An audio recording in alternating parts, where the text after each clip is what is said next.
Let's dig into the U.S. economy and our current cycle of deficit spending and rising national debt.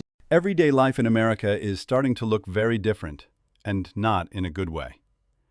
Things that once felt guaranteed, electricity, clean water, gas, are now facing serious problems. Across the country, more and more people are experiencing power outages, water shortages, and supply issues that were once unthinkable. These aren't just minor inconveniences. They could be warning signs of something much bigger, something that has the power to change how we live. Is this the start of a slow collapse, where the systems we depend on fail one by one? Or is there something deeper happening behind the scenes that no one is talking about? Today, we're going to uncover the truth, dig into the reasons behind this growing crisis, and reveal what it means for the future. Stay with us till the end, and don't forget to hit that subscribe button so you never miss what's really happening. Everyday life in America is starting to look very different, and not in a good way. The things we once trusted completely, electricity, water, gas, are no longer guaranteed. Across the country, reports of blackouts, water shortages, and gas supply issues are becoming more frequent. These are not just small inconveniences. They are warnings of a much bigger problem that most people still don't see. And the truth is, these problems are not happening by accident. There are deep reasons behind this breakdown, and if we ignore them, the situation could get worse. The first reason is the age of America's infrastructure. Most of the systems we rely on, power grids, water pipelines, gas distribution networks, were built decades ago. Many of them were designed in the mid-20th century, during a time when the population was smaller, energy needs were lower, and technology was simpler. Over the years, these systems have been patched and repaired, but rarely replaced. Experts have warned for decades that the infrastructure is aging and close to failure. But large-scale upgrades cost billions of dollars and require political will that has often been lacking. Instead of fixing the problem at its root, we've been applying temporary solutions, and now those solutions are no longer enough. The second factor is rising demand. The population has grown, cities have expanded, and technology has evolved. Homes today consume more energy than ever before. We have air conditioning, multiple electronic devices, electric cars, and smart appliances, all drawing power from a system that was never built for this kind of load. Water demand has also increased, while sources like rivers and reservoirs are shrinking due to climate change. The same goes for natural gas, which is under pressure from both domestic demand and global markets. As the load grows heavier, the old infrastructure struggles to keep up, and that's when breakdowns happen. Another critical issue is climate change. Extreme weather events are becoming more frequent and severe. Heatwaves put massive pressure on the power grid as millions of people turn on their air conditioning at the same time. Hurricanes, storms, and floods damage transmission lines, water systems, and gas pipelines.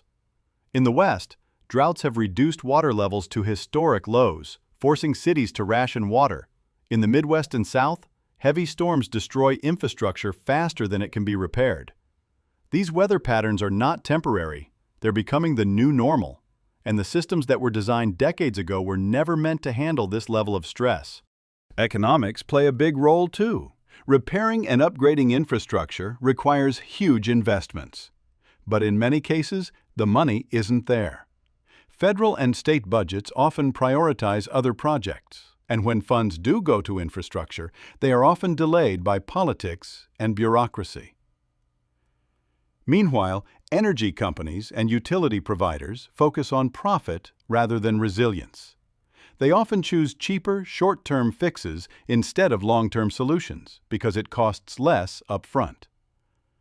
This short-sighted approach keeps things running for now, but it leaves the system vulnerable to collapse when something goes wrong. Then there's the supply chain issue. The pandemic exposed just how fragile global supply chains are.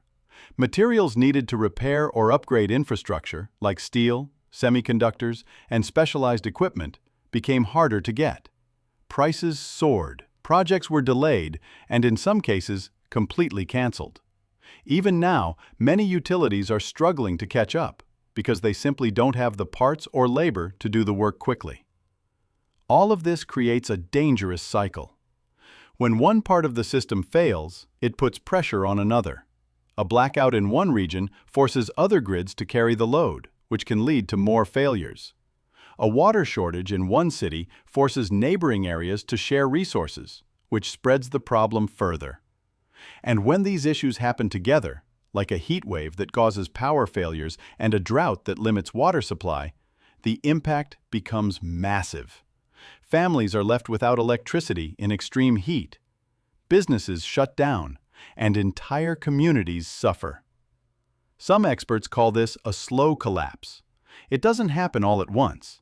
It's not like one day everything stops working. It starts with small failures that people think are temporary. But then they happen more often, last longer, and affect more people. Over time, the system gets weaker, and recovering from each failure becomes harder. Eventually, the new normal is a life where outages and shortages are expected, not rare. If this trend continues, the future of everyday life in America could look very different. We might see more frequent power outages, stricter water rationing, and higher energy costs that make it difficult for many families to afford basic services. The question is, can this be stopped? Can the infrastructure be rebuilt before the failures become too big to control? That depends on decisions being made now. Investments in modernization, renewable energy, and climate adaptation. But those changes take time, and the breakdowns are happening now. The truth is, these aren't random problems. They are symptoms of a system that has been neglected for too long. And unless something changes, we might be heading toward a future where the comfort and security we take for granted today become a thing of the past. When you look at everything we've uncovered, it's clear these aren't just random problems. They're warnings. Warnings that the systems we've always trusted are no longer as strong as we thought. The question now is, how far will this go? Is this the start of a slow collapse that changes the way we live? Or can we still fix it before it's too late? Only time will tell. But one thing is certain. What happens next will affect every single one of us.